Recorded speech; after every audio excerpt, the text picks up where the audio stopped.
Hey guys, 24/7 here, and I'm here with my WrestleMania 8 review. I finally got the room set up, so yeah, I finally have like a work area. I can actually do stuff here. I gotta get a new hard drive yet, but that's fine. But yeah, WrestleMania 8. I mostly enjoyed this show.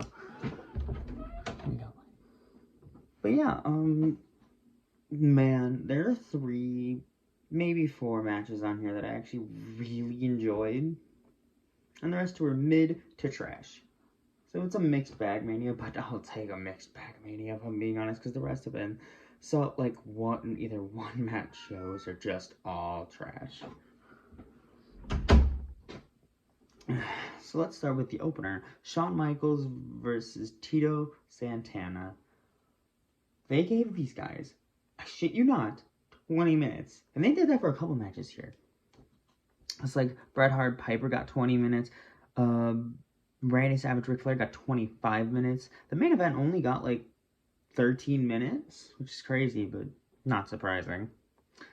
But yeah, Shawn Michaels and Tito Santana. I mean, what do you want me to say? It's Shawn Michaels and Tito Santana. So this is Shawn Michaels on his own. I think this is I think it's like his first Mania by himself. Because he was with Sherry at this time, and it was so weird to hear the version of Sexy Boy, but with Sherry singing. That was weird to me. But yeah, I mean, it's these guys in a match. I mean, of course it was good. It wasn't amazing, but it was technically very sound. Michaels got the win, and it was really, really good, honestly. I definitely recommend. There's some stuff on here to watch. Then we got Jake Roberts versus The Undertaker. So this was one of Jake Roberts' one of his, if not his last matches in his first run in the company. So yeah, it was nice to see Jake try to play mind games with Taker, because this was Taker when he didn't really sell anything, and he was just very almost frightening, and he was, yeah, it was pretty cool. I like the fact that he had to do the tombstone to the outside, roll him in the ring, and then pin Jake Roberts to win, which makes sense, yeah. I mean, it was a good match. Nothing really special. Taker won.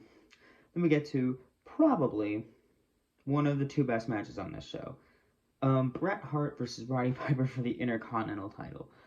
Oh my god, I loved this match. This felt like 2 people who knew each other very well, just beating the shit out of each other for respect. Not because they hated each other, just for respect, to prove that they were better than the other. And I like that a lot. They got away with a blade job, which Flair did not. We'll get to that. But I think it was like Piper hit him like right in the face, and then Bret very, very sneakily nicked his forehead, just like a little nick. It wasn't even like a blade, it was like a nick. And they passed it off as an accident, and they were like apologizing and everything, just, playing up the whole thing, which, also, fun fact about this match, Bret Hart and Roddy Piper figured it out the night before, and they had pretty much the same ideas for what they wanted to do in this match, which just goes to show how great they are. I don't think Piper gets enough credit for how good he was in the ring, and because this is great. This is really great stuff. This was Piper's only title run in the WWE, so it was nice to see it end on a really, really strong note. And this is a big win for Bret, because by next year, Bret would be WWE champion, I think. Yeah, then we get the Everyone Gets Paid match. Big Boss Man, Virgil, Sergeant Slaughter, and Jim Duggan versus the Mountie, Repo Man, and the Nasty Boys. I mean, just look at the names involved. How do you think it was? It was just so mid. It was nothing. Virgil got the pin, which is weird. When does Virgil do anything good? But it was fine. It wasn't amazing, but it was fine. Then we get Randy Savage versus Ric Flair, which should have been the main event, because this is goddamn Ric Flair versus fucking Randy Savage for the WWE title, with a great story, a very personal story of Flair trying to woo Miss Elizabeth. And it was so good. They gave this match 25 minutes, and it didn't feel bloated. They filled it up very well. It wasn't a slow pace like Reigns and Triple H. We'll get to that match. We'll get to that match in a couple months, but I'll get to it, and I will shit all over it. But yeah, this match was so fucking good. I mean, it's Randy Savage versus Ric Flair for 25 minutes. Of course it was good. Flair bladed, and he got caught for it, and had to pay, I think it was like a $10,000 fine or something like that, because this is during like the era where it's like, yeah, don't fucking blade. But Flair's got, dude, even I saw it, and I didn't realize he was trying to be quick about it, like, he got his face hit the railing like that, rolled, was hands and knees on the floor, and then nick. But you could see him nick his forehead as well, and he was just busted open. Savage won with the roll up after Elizabeth came out, and it was just so good. It's between this and Bret Hart and Piper for the best match on the show. The rest isn't terrible, but isn't great. Then we get to Tonka, who I think is making his WrestleMania debut. I didn't watch WrestleMania 7, so. And I watched Zack and Ayer's review, but I already forgot it. Even though I watched the video twice. Great video, go check that out. Versus Rick Martel, the model Rick Martel, because this is Martel's second Mania match as the model, which is one of my favorite mid-card gimmicks at this time. It was fine. It was like 2-3 minutes. Tatanka won. Nothing special.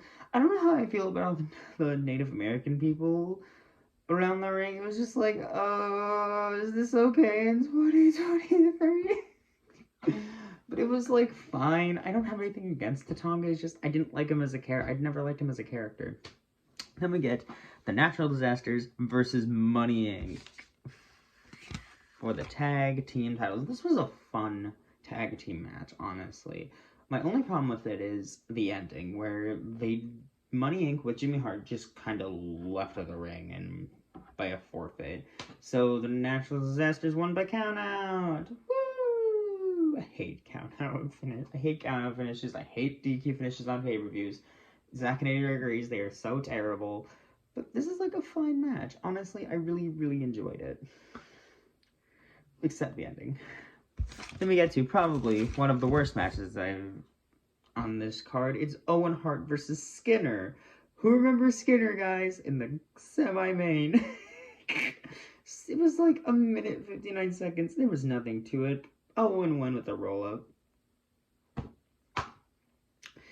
Yeah, it was just nothing. Then we get to the main event. Hulk Hogan's farewell match versus Sid Justice. Now, I got nothing against Sid. Mind you, it's weird. I get one Sid Mania match, and Zack and Ayer gets the other. Both Sid's Mania matches are main events. He only has 2, and they're both main events. I think that's pretty cool. We all know the story. This was a boring-ass match with nothing going on. Papa Shango was late, so Sid, mind you, for the first time ever on television, kicked out of the leg drop. I don't think people know that enough. He kicked out of the leg drop. He wasn't even supposed to. Papa Shango was supposed to break it up. So Harvey Wippleman had to come in, cause a DQ finish. I shit you not, they did that. A planned DQ finish in the main event of WrestleMania is fucking unacceptable. And then Papa Shango came out, they did a beatdown. Then the Warrior came out, chased him out. They didn't even beat him up. Sid got a chair shot in. Then they just knocked him down, and then they left. And then that's how the show ends with Hogan and Warrior. Mind you, I hated this. It was terrible. But the crowd loved it. It was crazy how different fans. Because if this shit happened now, I guarantee you people will be fucking pissed. They'd be so pissed off. It just shows the difference between fans 30 years ago to now. It's crazy. Yeah. If I had to give a score to this Mania, I give it a 3.75. 3.75. Maybe a 4. Because there's some really good stuff on here. But the main event